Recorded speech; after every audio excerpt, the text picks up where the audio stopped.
Nacemos en una familia a la que queremos pertenecer. En ella nos sentimos apoyados, sin temor a que las emociones nos desborden. La familia nos ayuda a discernir entre lo correcto e incorrecto de la vida. Nos da pautas para saber qué es censurable o aceptado, y somos leales a estas pautas sin pensarlo. A las personas las hace feliz el hecho de estar en su familia porque sienten que pertenecen a un grupo. Cuando se pertenece a un grupo, no existen sentimientos de culpa, deuda o obligación. Por el contrario, las personas sienten que cumplen con las expectativas familiares y que están protegidos y aceptados por su familia. La sensación de liviandad que sentimos cuando estamos en paz y tranquilidad se da si podemos cumplir con lo que Bert Hellinger llamó los órdenes del amor, que sugieren respetar 3 leyes fundamentales en todo grupo humano: la ley de pertenencia o vinculación, la ley de la jerarquía y la ley del dar y recibir. Cuando existe una alteración o no se cumple alguna de estas leyes, la conciencia nos avisa que hay que respetarlas a través de signos evidentes, como problemas entre los miembros del grupo. Estos signos son situaciones dolorosas e inexplicables. Las familias generan amor, proveen recursos emocionales. Cuando se está sufriendo, contienen el sufrimiento y la pérdida del sentido de la vida. Protegen de la depresión. La familia evita que sus miembros sobrepasen las ansiedades y los temores de ser atacados o destruidos. Infunden esperanzas y permiten la posibilidad de pensar y resolver controversias. Los abuelos decían: la familia talla si la tenemos muy cerca, pero de lejos extraña. Alejarse de la familia es un recurso para aliviar tensiones. Quien se aleja está ante la imposibilidad de contención y reflexión que le permite resolver controversias entre ella y los miembros de su familia. Los padres nos dieron la vida, ellos están detrás de nosotros por haber nacido primero. Si hemos tenido una madre que esté lista para cumplir con las funciones básicas, resulta fácil tener confianza en nosotros mismos, en lo que somos y en lo que lograremos alcanzar. Nuestra autoestima se regula desde adentro y no desde afuera. Cuando creemos en nosotros, nos sentimos valiosos, merecedores y capaces. No dependemos de un factor externo que nos lo confirme. ¿Quiénes pertenecen a mi familia? Los padres, abuelos, bisabuelos, hermanos, tíos, primos de uno o varios matrimonios de algún miembro de la familia, los ex y las ex, las y los amantes, los hijos naturales y las personas que con su muerte o mal destino hicieron cabida para que nosotros entráramos en un sistema familiar. En una constelación, una mujer preguntó acerca de las dificultades con su madre. La constelación mostraba una figura femenina interfiriendo en las relaciones de la familia, que podría ser una mujer antes del matrimonio de la madre y el padre. Cuando la mujer averiguó con su padre, le cuenta que ella lleva el nombre de la novia con quien él se iba a casar antes de conocer a la mamá. Sin saberlo, esta hija representaba a la mujer que nunca fue esposa, porque su destino la llevó a una muerte prematura. Con ella se realizó este ejercicio. Tú puedes hacerlo también. Visualiza, imagina y dibuja la siguiente imagen en tu mente. Primero imagina que tú estás de pie y detrás de ti tus padres.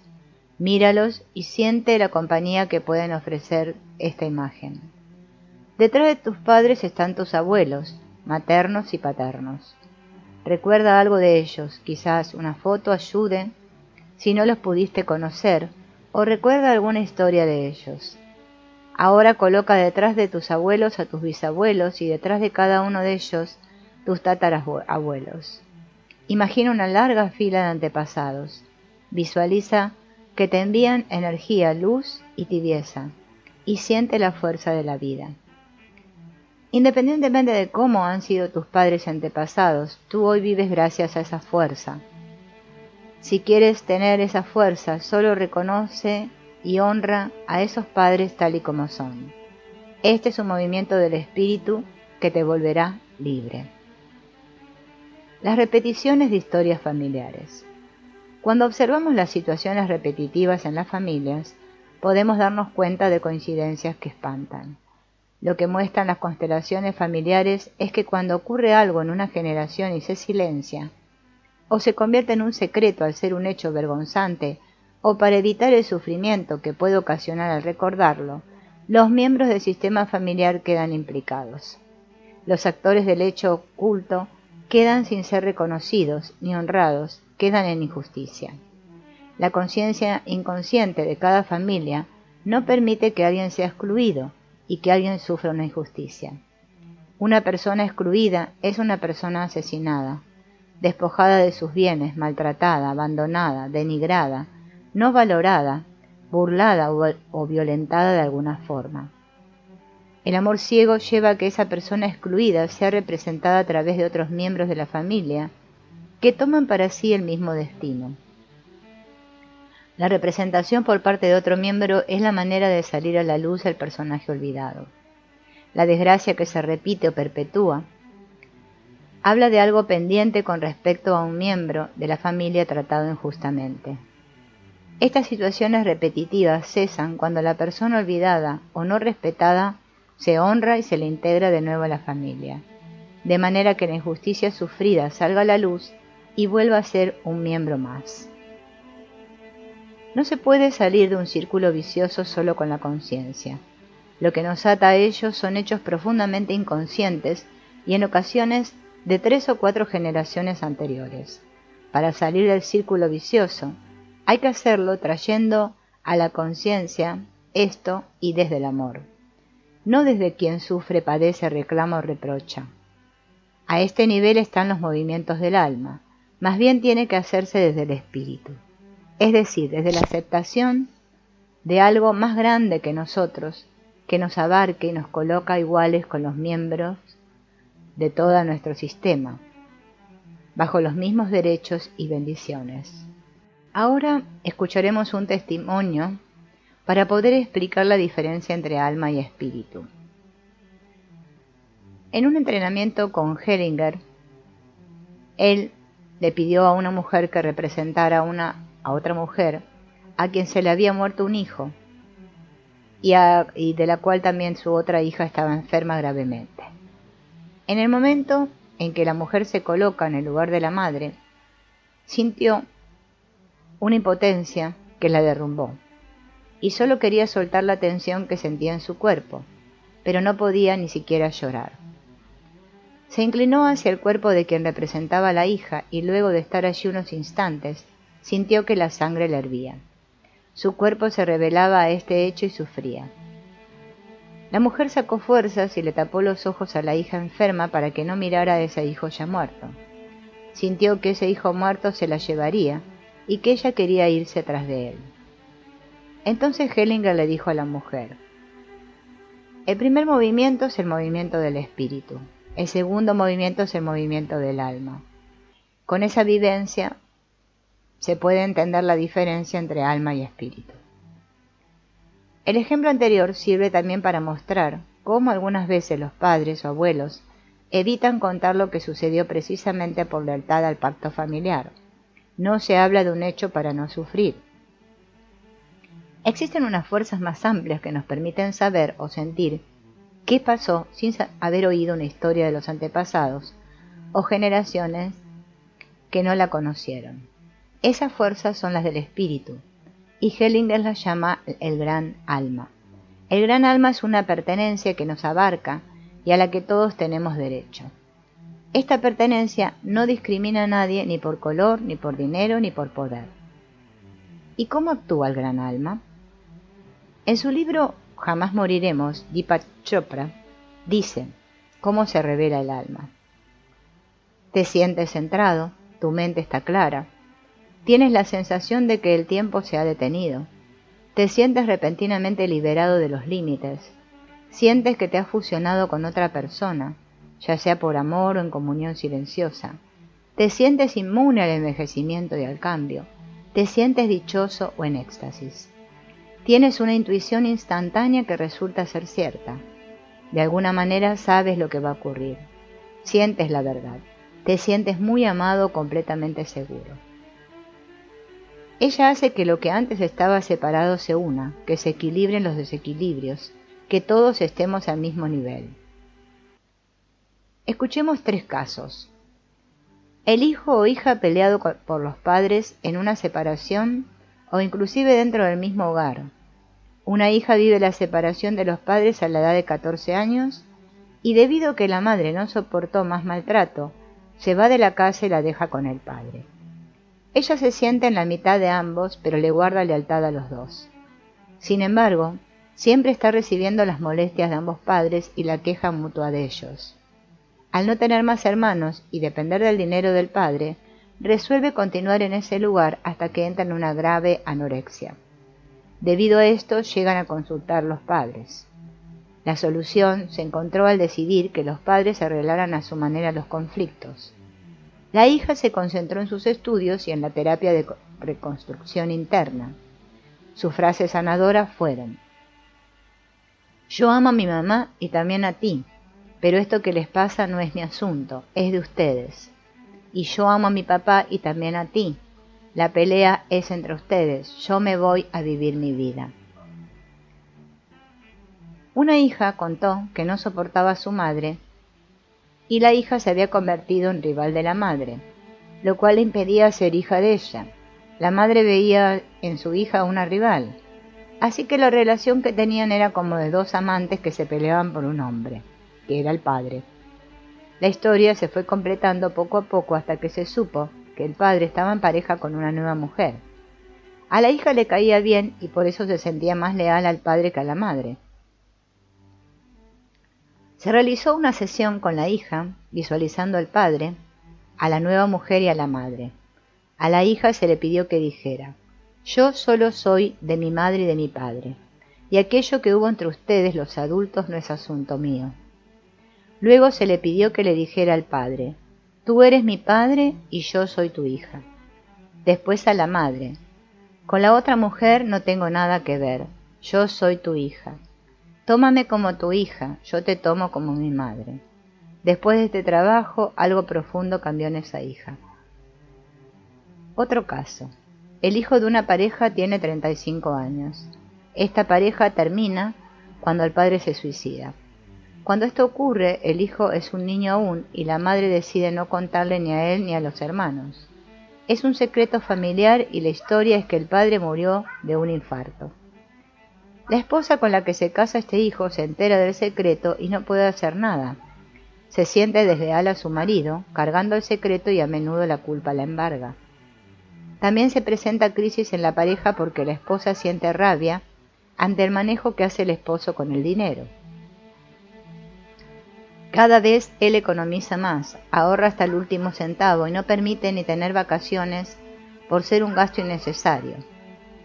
Ella comienza a manejar dinero a escondidas y a través de mentiras busca descanso justificándolo como trabajo. El esposo siente que ella no le dice toda la verdad y comienza a presentir una infidelidad. Obviamente no le comprueba nada, pero la queja se instaura y se vuelve persistente en la relación. Como resultado, él se desanima y busca un amante. Así llegan a trabajar en la terapia de pareja. Lo que daña más a esta relación es la alianza que la suegra hace con su nuera y la culpa constante de la nuera por ser infiel a su marido, al guardarle su secreto. La esposa se reúne con la suegra y da el primer paso. Le dice: este es tu secreto y a mí no me corresponde guardarlo, así que exonérame de esta responsabilidad, te devuelvo tu secreto. Unos meses después, estando él en terapia personal, la madre decide confirmarle al hijo el suicidio de su padre. La madre le cuenta todo después de hacer una constelación, donde sale a luz la verdad de la muerte del padre. El representante del padre dice: no puedo sufrir más por no poder darle a mis hijos lo que necesitan, y se coloca la mano en la cabeza. Realmente el padre se suicidó con un revólver. Durante el trabajo en las sesiones de pareja, se revisan los acuerdos a lo largo de la relación y se encuentran varios que ya deben ser cambiados. El primero, que ella no debe proteger al esposo. El segundo, que la rabia excesiva de ella hacia él era porque lo culpaba del compromiso en que la había envuelto la suegra. Los demás acuerdos fueron cambiados por otros más sanos durante el proceso de pareja, que siguieron durante 6 meses. Familias mixtas. Las constelaciones familiares en las familias mixtas son más complejas y se deben trabajar los sistemas aislados inicialmente, e ir corrigiendo en el encuentro la dinámica para lograr que cada uno tenga su lugar de respeto. Miraremos ahora estas familias resultantes de un segundo o tercer intento de relación de pareja. A estas familias se les ha llamado mixtas o ensambladas. ¿Qué es una familia ensamblada? Ensamblada es una familia en la cual uno o ambos miembros de la actual pareja tienen hijos de uniones anteriores. Dentro de esta categoría entran tanto las segundas parejas de viudos como de divorciados y de madres solteras. Esto implica que hay dos familias ensambladas por cada hijo, cuyos padres se han vuelto a casar, ya que se considera dentro de esta categoría no solo aquella con la que los hijos conviven en forma permanente, sino también aquella que visitan algunas veces al mes. Este es el caso de una mujer que tenía un hijo, el cual a los 4 años le pregunta: ¿aquí somos la familia qué? ¿Te das cuenta que en esta casa cada uno tiene un apellido, mamá? Ella estaba separada del papá de su hijo desde que éste tenía 2 años, y al separarse había rescatado su apellido de soltera. Su nueva pareja ya vivía con ella. Las familias sin nombre nacen a partir de una pérdida. Son intentos de reconstrucción de la familia que se perdió, de padres, madres, lugares y amigos, y las personas que la componen están en duelo y enojados, y deben cambiar sus modelos de funcionamiento, y para nadie es fácil. Estas familias tienen ciclos de vida diferentes y las edades desiguales de los otros hermanos hacen que tengan que satisfacerse diferentes necesidades en las nuevas familias. Se crecen y aumentan los conflictos al tener que relacionarse con las familias políticas. En caso de que sus padres estén en pelea, se convierten en mensajeros y o espías. Tienen el poder de traer problemas entre la pareja nueva y en ocasiones lo hacen por lealtad a sus madres o padres. Las familias ensambladas nacen de una pérdida. Esto significa que, salvo en el caso de una persona sin hijos que se una a una madre o un padre, todos los integrantes del nuevo grupo familiar llegan a esta familia después de la pérdida de una relación familiar primaria, y es necesario un espacio que permita la expresión y manifestación de los sentimientos de tristeza y enojo. La experiencia muestra que los asuntos inconclusos de la organización familiar anterior recaían sobre la actual y la perturbaban en su funcionamiento. Los adultos y los niños sufren al tener que adaptarse a pérdidas y cambios. El tiempo para la elaboración del duelo es diferente para cada uno de los integrantes de la nueva familia, y muchas veces el dolor no ha podido ser elaborado. Los adultos deberán recuperarse de haber perdido un compañero, un proyecto común, la ilusión de ser los primeros con su nueva pareja y generalmente de la pérdida de su estatus socioeconómico. Los hijos también sufren la pérdida paterna y deberán eventualmente renunciar a su fantasía de reunir a sus padres nuevamente. Es posible que se repitan conductas y actitudes que, si anteriormente derivaron en un fracaso, podrían hacer fracasar también a la nueva familia. Resulta difícil para personas que están ilusionadas con un nuevo proyecto aceptar que los hijos generalmente preferirían, al menos al inicio, permanecer en el modelo de su familia anterior.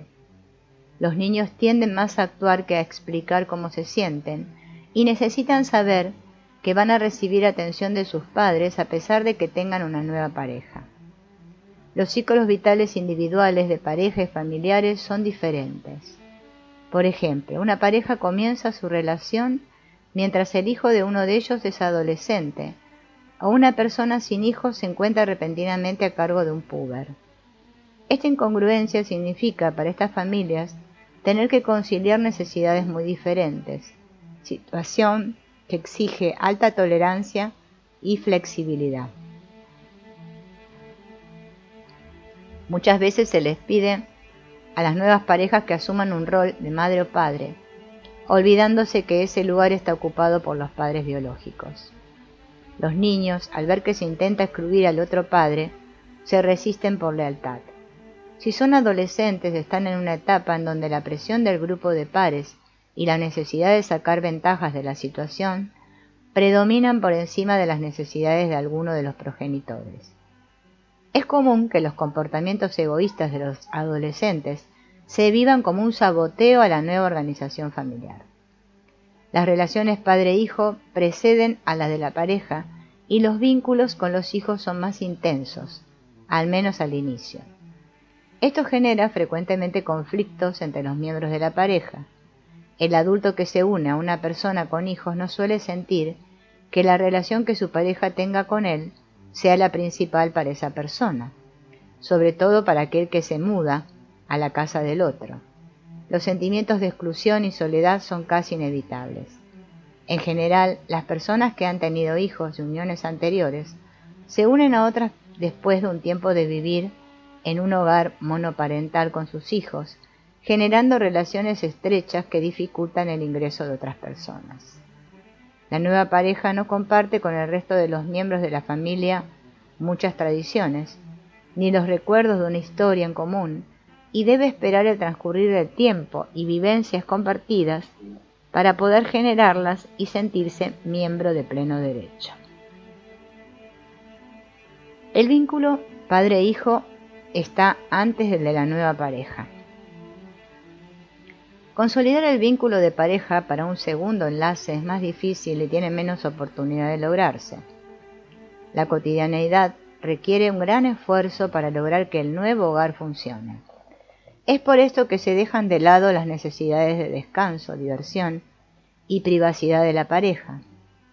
En una segunda unión frecuentemente no hay noviazgo, luna de miel ni el tiempo a solas para la nueva pareja.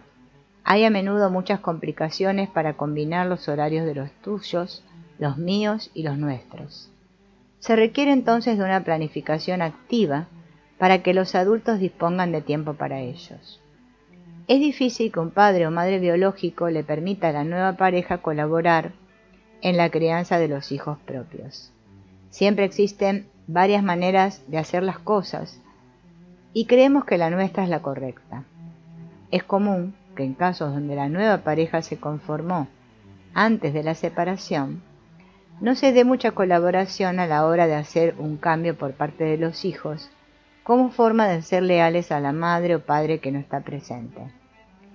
Si se logra respeto y tolerancia por el lugar de cada quien, ex y esposo, y se cree firmemente que cada uno tiene su lugar, y se le concede en la mente y en el corazón, la existencia como tal se mantiene, a pesar de haber concluido el vínculo como pareja.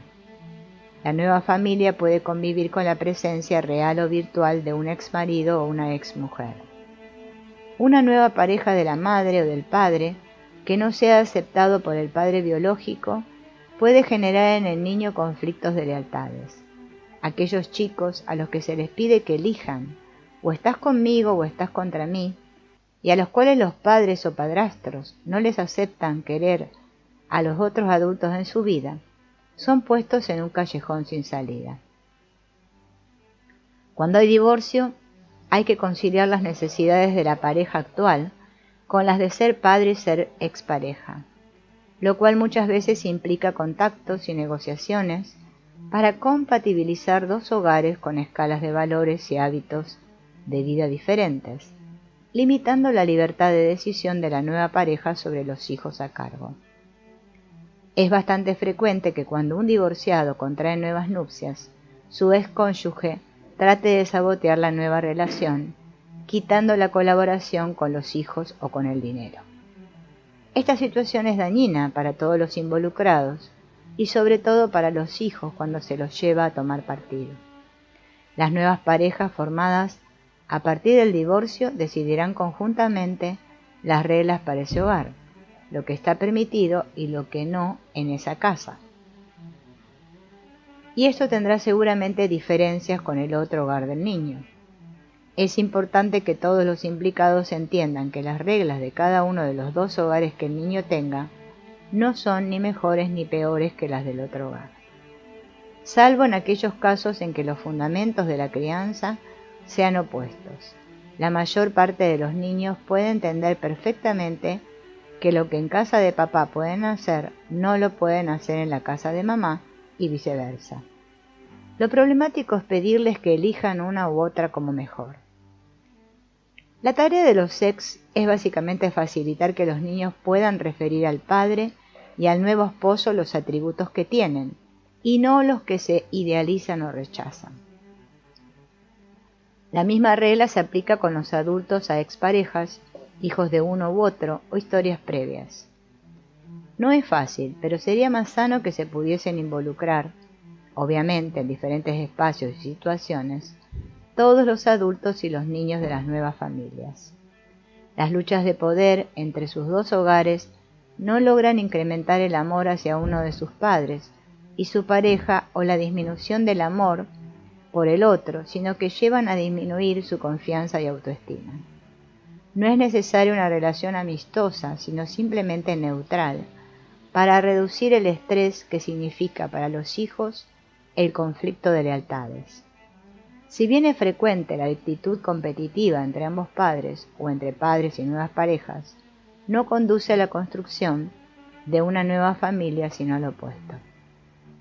Compartir la paternidad con una expareja solo se puede lograr centrándose en el presente, lo que esta persona es ahora, el padre, madre de mis hijos.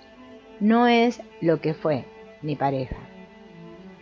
Poder ver esta realidad tan obvia depende de la tarea realizada por cada quien para elaborar las pérdidas que la separación le ha traído como consecuencia. Duplicación de la familia extensa. Aparecen abuelos, tíos, primos, etc., nuevos, que deberán conocerse y eventualmente definir algún tipo de vinculación. Inclusive elegir no vincularse también es una elección. La persona que se ha divorciado con hijos no solo tiene un ex cónyuge, sino también tiene una ex familia política de la que no se separa del todo, ya que siguen siendo parientes de sus hijos. A su vez, al volver a casarse entrará en escena una nueva familia política a la cual adaptarse ella e incluso sus hijos. Al multiplicarse el número de miembros se multiplica la posibilidad de conflictos. La ampliación de la familia extensa exige trabajar la aceptación de las diferencias, el aprendizaje de nuevos roles, la delimitación de los espacios personales, la clarificación del límite de contacto y la diferenciación de los sentimientos propios de los sentimientos de los demás. Las familias ensambladas pueden desarrollarse en forma exitosa si aplican los postulados gestálticos tal como los desarrollara Claudio Naranjo, adecuándolos a su situación. Viva ahora, evite quedar atrapado entre el recuerdo y la expectativa. No arruine el presente lamentándose por el pasado o preocupándose por el futuro. Viva aquí, relaciónese con lo presente, no con lo ausente. Deje de imaginar, experimente lo real, anule mitos y expectativas poco realistas sobre los demás miembros de la familia. Abandone los pensamientos innecesarios, más bien sienta y observe. Olvide sobre todo los pensamientos comparativos. Prefiera expresar antes que manipular, explicar, justificar o juzgar. Aprenda a comunicar lo que siente si desea lograr una buena comunicación familiar. Entréguese al desagrado y al dolor tanto como al placer. No restrinja su darse cuenta, no es negando los conflictos como se resuelven. No acepte ningún debería o tendría más que el suyo propio. Para estas familias no hay modelos preestablecidos. Busque el suyo. Responsabilícese plenamente de sus acciones, sentimientos y pensamientos. No atribuya a los otros lo que es suyo y no tome como propio lo que es de otros. Acepte ser como es decir, una familia ensamblada y no una intacta. Infórmese de lo que esto significa.